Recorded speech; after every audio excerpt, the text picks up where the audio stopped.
মাছটা আপনাদের দেখাবো। মাঝারি আকারের ইলিশ মাছ দিয়ে আটার তরকারি রান্না করে দিয়েছি।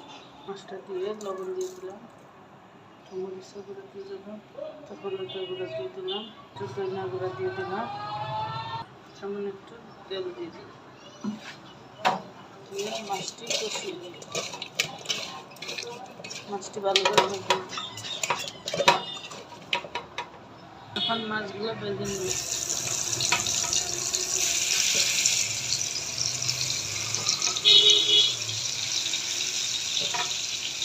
সবগুলো মাছ দিয়ে মাছ যেটাতে মেখেছি সেটা ডাটাগুলো দিয়ে দিই।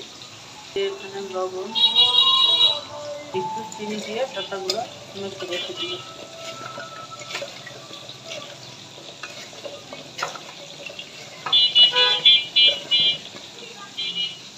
মাছগুলো সব উল্টা দিই।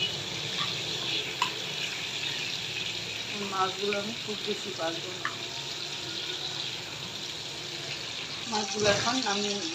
মাছ ভাজার তেলটুকু দিয়ে দেবো, মাছের তেলটুকু দিয়ে দিয়ে দেবো পেঁয়াজটা, দিয়ে পেঁয়াজটা হালকা ভেজে দেবো।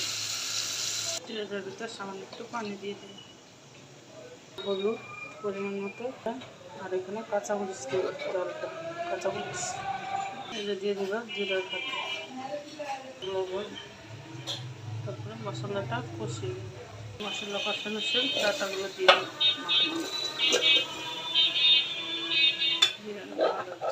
দিলাম।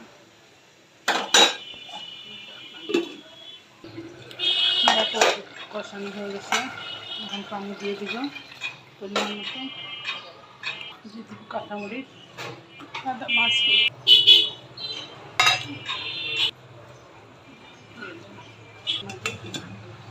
ডাটা খুলে দেখবো আমার ডাটাগুলো সিদ্ধ হয়েছে কিনা।